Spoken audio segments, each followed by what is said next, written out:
How's it going, guys? Music fan here. How you guys doing?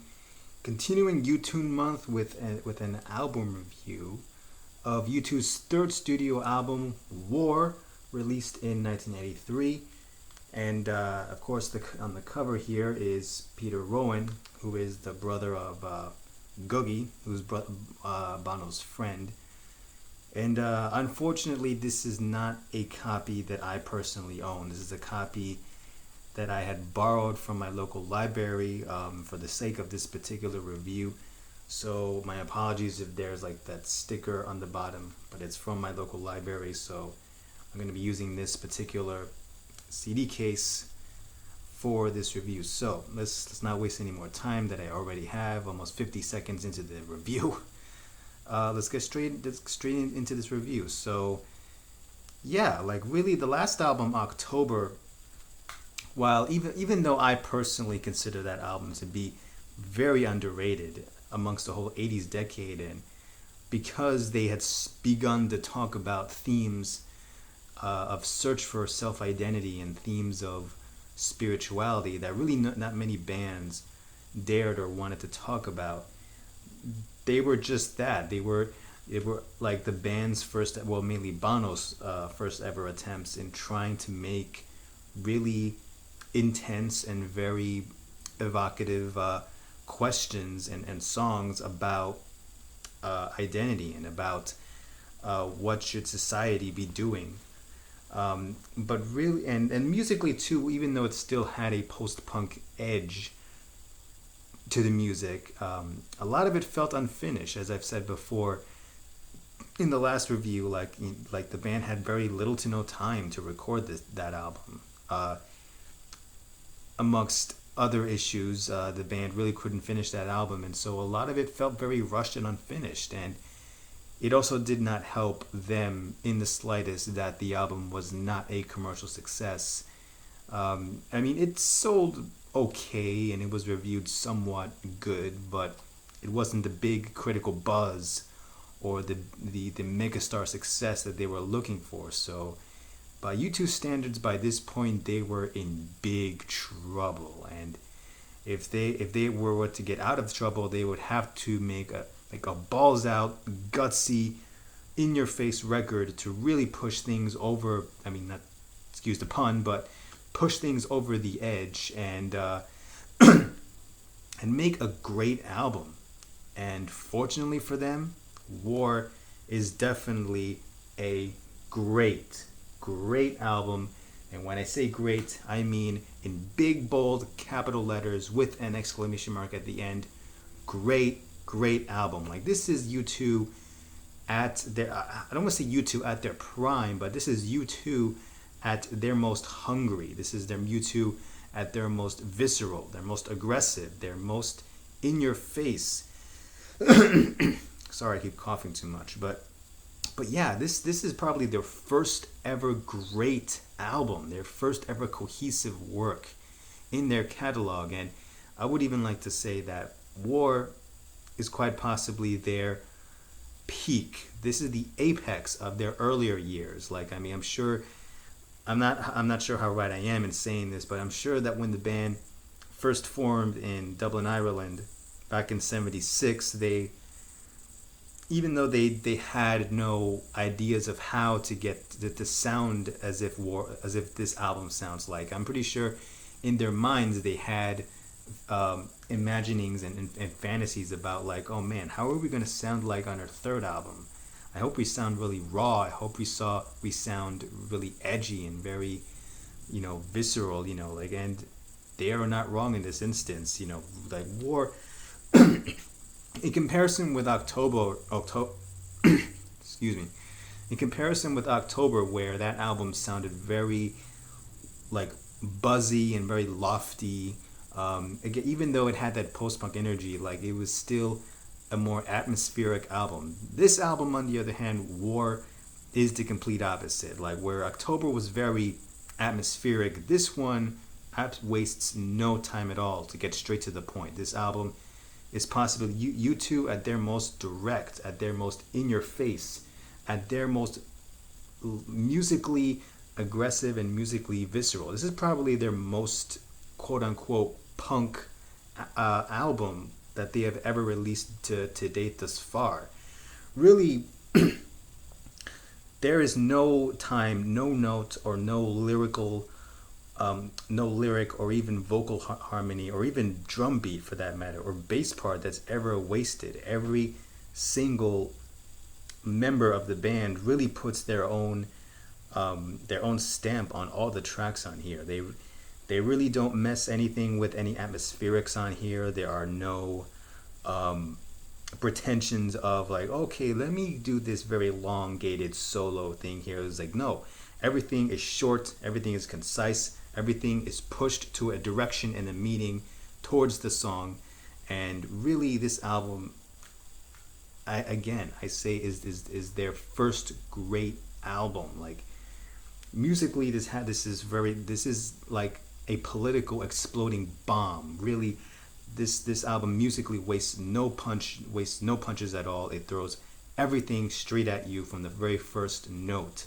Sunday Bloody Sunday, like, I know this song has been played to death already by now, but me personally, I really couldn't give two craps. This song can keep getting overrated as far to the moon and back as all I care, because Sunday Bloody Sunday is one of their best ever songs. Like, I mean, you have that military drum beat that really starts this album off and sets this serious tone that's going to foretake the whole album, and really indicates to you that this time around there is no fussing around. There is no playing over piano parts. There are no elongated musical passageways. Like, no, this is going to be an in-your-face direct album. And musically, Sunday Bloody Sunday is the perfect opener to an album. Well, even though personally not one of my favorites, but is definitely one of my favorite album openers to any album ever. Really, Sunday Bloody Sunday musically is just genius. Like, I mean, Edge's guitar, like, you listen to that and you instantly think of a machine gun loading up. And Larry Mullen's drum beats, like, is of course military inspired. If I did my research correct, before U2 formed, he played in a band in Dublin, Ireland, not a guitar-based drum band, but more a drum ensemble called the Artane Boys Band, which I think was a school band in the school where the members of U2 were growing up. And all throughout this time, like, it really leads up to this song, Sunday Bloody Sunday. Like, this really where Larry's skills in the Artane Boys Band really pays off, and this song really is of no exception. Larry really brings this sense of militancy into this particular song, and sets the tone straight for this album, that this is not going to be a pretty album. There's not going to be pretty flowers or anything of the sort. You know, like this is an album, or this is a song that really asks straightly the question, how long to sing this song? How long is war going to happen? I also think of songs like The Refugee, which really has this funk feel to it. Like, I mean, Larry and Adam, especially this whole album, are straight on point on this album. They really are locked really tight in and play just so musically straight and tight throughout this whole album. Like, for all of these songs as well. Two Hearts Beat as One, I think of that track, and it's also another highlight for me on this album. This track really spells out, like, the way of how this band utilizes this post-punk energy, and how they utilize it to this song. Like this track here is probably their most punk. I think of tracks like a Song, the fourth track on this album, which is just one of my favorite songs off this album. This track really took the image of U2, at least around the early 80s, as them being a very safe, cozy, imaged band, and it really kind of throws that down the toilet, and they really lay down the gauntlet on their critics and their detractors around this particular time, and say that no, U2 is not a safe band. U2 is not a pop band. With this song, we prove to you that U2 are a band that dares to ask the questions that most rock and roll bands don't want to ask.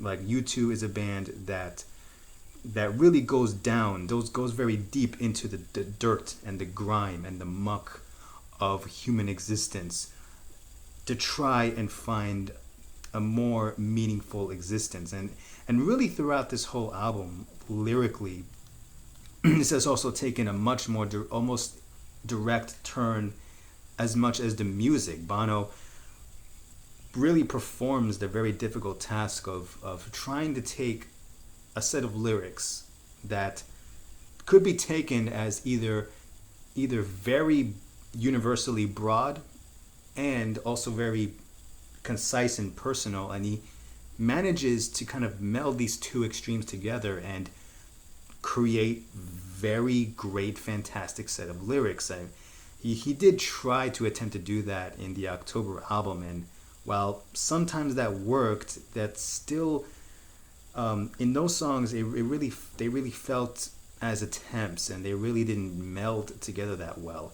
Here they meld together almost perfectly. I think of tracks in lyrics such as New Year's Day, where it's like you can view it in two angles. Like you can either view it as a love song, which I believe Bono wrote for his wife Alison Stewart, who's now Allie Hewson, which they wrote during their honeymoon throughout 1982 when the band was recording this album.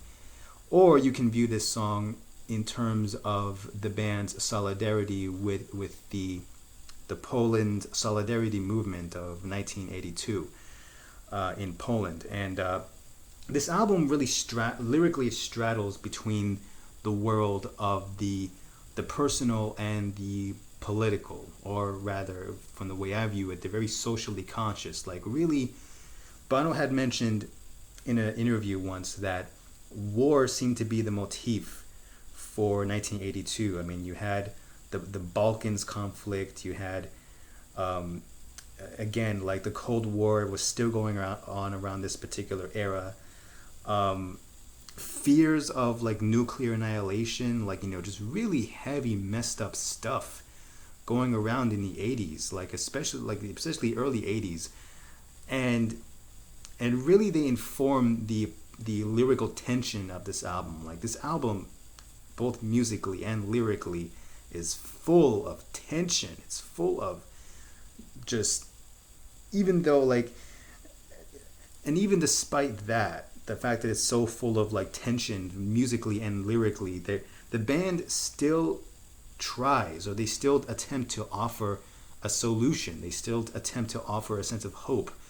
I think of tracks like Surrender and the closing track 40, which, in terms of the former, like, it's like I hear this track and the lyrics seem to suggest to me about this person who really tried to escape from a very nightmarish reality, and only to end up at a place where she would not find it very ideal to be in, and now she's kind of caught in this situation where has her life taken her.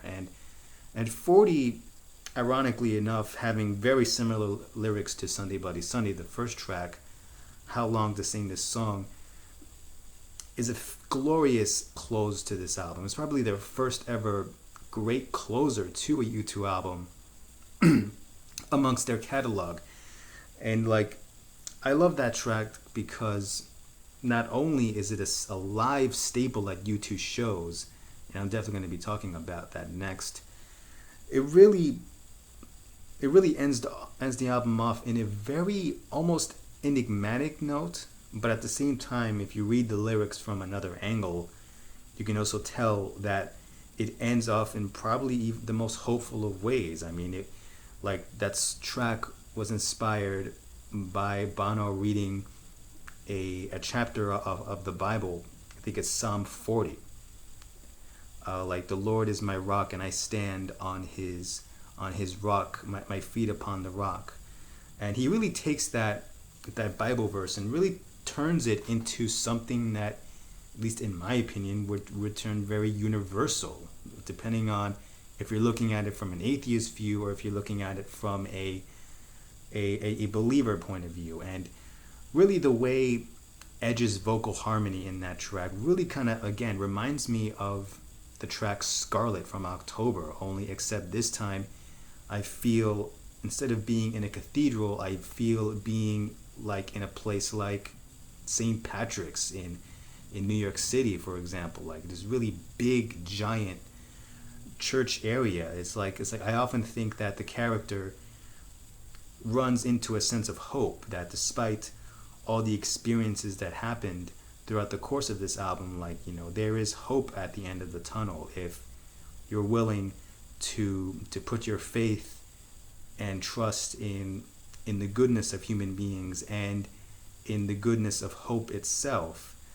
That as long as you trust that, then you will be guided through and you will find hope and peace at the end of the tunnel. Like, this is the thing about this album, is like, despite how manic and how crazy it can be in some of the tracks here, how overtly concerned it can seem about the state of the world, of the wider world, and even sometimes you can criticize against artists that, especially during the 80s, like, had a more escapist mentality. Despite all that, like, U2, especially on this album, still offers a sense of hope to the listener. And I think despite the fact that they really go into the muck and the grime of the realities, the harsh realities of the world, especially happening during that time in 1982, they still offer a sense of hope. Like, they offer a way out. And really, I can't think of an album to really be the guiding